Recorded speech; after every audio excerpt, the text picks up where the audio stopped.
Hi, I'm LaToya Drake, Agricultural Extension Specialist for Food Access and Equity with Nutrition Education Program for the University of Kentucky Cooperative Extension Service. And I'm here in the beautiful Allen County Scottsville Cooperative Extension Service office, and we're making our NCTC Plated Up Kentucky Proud Recipe of the Month. And today we're making a tomato basil salad from the series. And this focuses on basil because basil is what's in season right now. And basil is in season in Kentucky and in this area from spring until around summer. You can grow basil in a container in your house.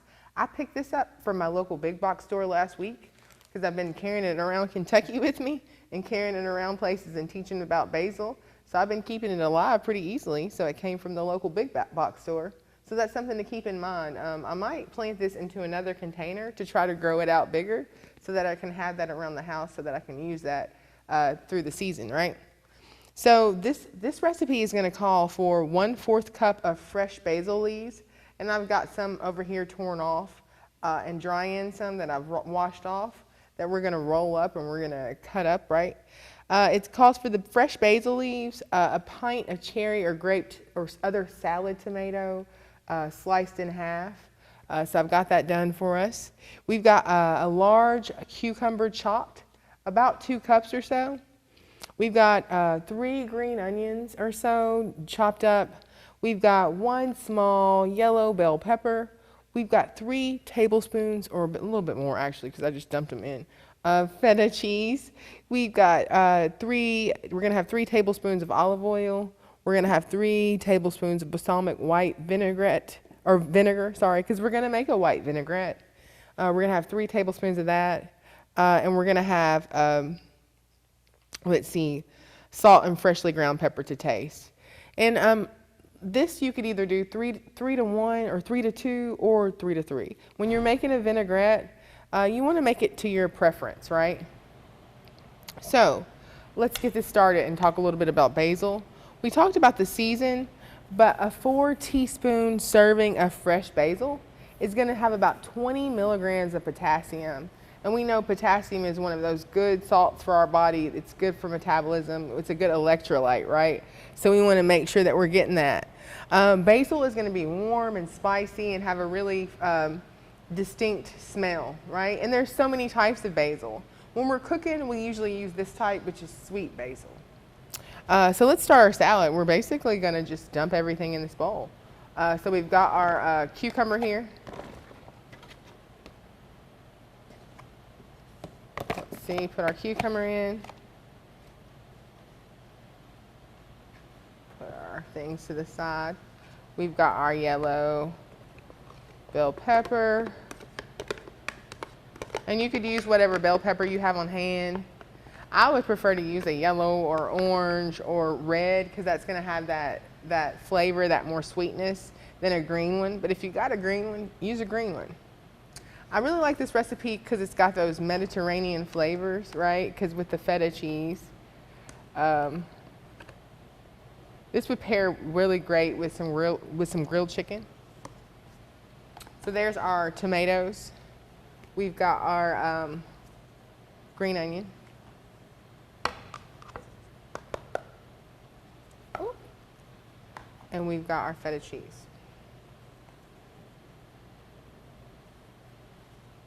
Let us make up our salad dressing. So we've got our white balsamic vinegar. You could probably use regular balsamic vinegar. It would have an interesting and good flavor too. You could also use white vinegar if that's what you have on hand, because you just want to use what you got, right? We are using what the recipe calls for, which is white balsamic vinegar. And we're doing our handy dandy trick of mixing up our dressing in our mason jar. So there's our vinegar. Here is our olive oil. We're going to do about 2.5 to 3 because I don't want it to be too oily. So there's that. Before we get this mixed up, let's get some salt in here. Just a little bit to balance the flavors. and some fresh ground pepper.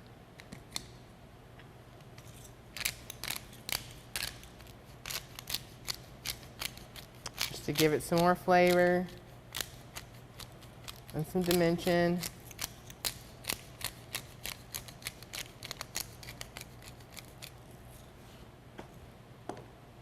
All right, let's get this mixed up. All right, now look how colorful this is and so beautiful. This would make a great dish at like a potluck or something, right, or a picnic. You could double the recipe or triple the recipe as needed. Like I said, it would go great with a piece of grilled chicken. And we didn't even add the basil yet. Oh man, we should have put that in there before we got that close up. But we'll see that in the final salad that we plate up. So let's get the basil added, okay? We're gonna get this in here and we're gonna make a roll, right? So we're just gonna put our basil together to chiffonade it. I think that's the fancy term, the fancy cooking term. So we're putting our basil together. It's about 1/4 of a cup or so. And then we've got it in a bunch. We're just gonna roll it up. Roll it up. Roll it, roll it, roll it. As tight as you can.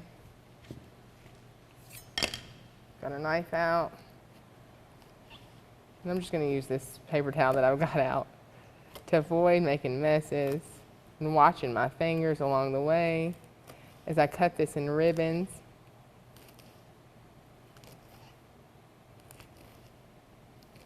Just watching my fingers, going slow, taking my time, making the nice, pretty basil ribbons. That didn't ribbon up as much as I like, so I'm going to roll that up again, right? And just slice it up.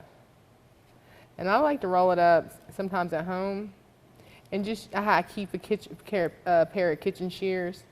And I keep one pair of kitchen shears for like produce and stuff. And then I keep a separate pair of shears for meats and different things, just because I don't like to cross-contaminate.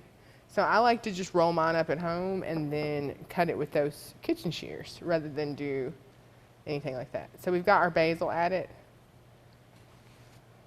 Do we want to see that close up again? I'm cool with that. Let's look at this close up again.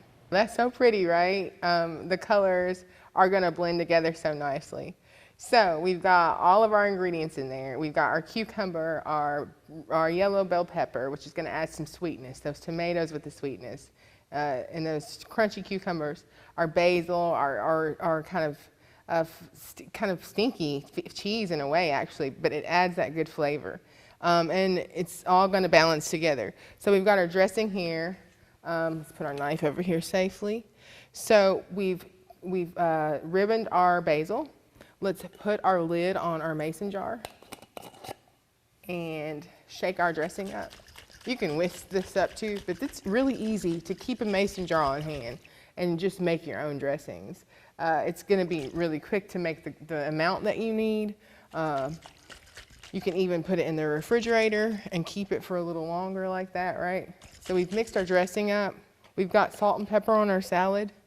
So let's just pour this on. So with basil, when you're growing basil, you can grow this in a container outside. And whether you're in Kentucky or Tennessee, you can contact your local extension office and reach out to them and ask them about resources for growing your own food and growing your own herbs in containers. They're going to have research-backed scientific resources, and they're going to be for free for you. In fact, some of these resources you can find at planeatmove.com. That is the Kentucky Nutrition Education Program's public-facing website, and it's going to be there for you with over 400 recipes, as well as publications that are really easy to read about growing your own food, including growing herbs like basil, which you can grow, like we said, in a container. You can grow that outside in a container, inside in a container. You could grow it in the same container that you get from your local big box store. So let's mix our salad up. So when you have basil that you get fresh, you know you don't want to store that in the refrigerator. I didn't actually realize that because it's going to cause bruising. It doesn't actually like the cold. You want to like pick some off, pick a stem off if you're going to store that, have that for kitchen use, and store that maybe in another mason jar in a glass of water on your countertop, just to pick off and use if you're using that constantly, right? So that's one way to do that. You can also store and use dried basil. And dried basil is really easy to do. You would lay that out on a whole screen in a dark room and let that dry. You can also dry that in a dehydrator, right? I've heard of people drying it between 2 layers of paper towels, but you just want to make sure that it's in a dry room, a dark room. There's no moisture in there, and just dry it out. That's going to last for up to a year in an airtight container. You can also freeze your basil. Lots of people I've seen freeze it in cubes of like olive oil. Because basil really goes well in those kind of Mediterranean, Italian flavors, like with tomatoes, like we see in this recipe. So in olive oil will be great. You could store it in the freezer on its own, but you want to use it whether it's dried or frozen within a year for best flavor. So look how colorful this is. This would really make a good, Christmas time dish for the colors, right, of the season. And if you have feta cheese, something else that would be really good in this would be goat cheese if you have that on hand. Just some kind of soft cheese is going to step this flavor up. So look at that dressing. Let's add a bit more dried pepper for flavor and color to make it pretty. And a little bit more salt just to make sure we're good until the ancestors say stop. There we go. So we've talked about storage, we talked about nutrition. When you're looking for basil, you want to make sure there's no signs of much damage. Like this has been outside. It got a little too hot, and that's why that damage, but it looked pretty good in the store when I got it from the big box store. You can actually use your EBT benefits to purchase basil, whether that be at your big box store, your Walmart, your Dollar General, your whatever you have in your community. If they accept EBT funds, you can use those EBT funds to buy this food producing plant. You can also use those funds at your local farmer's market if your farmer's market accepts EBT. And remember y'all, many of those farmer's markets double those dollars. So it's important when we're shopping local, when we're trying to eat seasonally, right? So check out your farmer's market for basil and pick some up. So reach out to your extension office for resources and recipes related to basil. And specifically your Kentucky Extension Office for those plated up Kentucky Proud recipes. And just be inspired to try this one. This is the Tomato Basil Salad. So find it by reaching out to Barry Hyatt, and you can find him at barry.hyatt@nctcstaff.com, or like we said, Plated Up Kentucky Proud's website. And you can also find this one at planeatmove.com on the NEP website. So I appreciate you guys watching the recipe of the month, and I want you to be encouraged to plate it up Kentucky Proud. Thank you so much.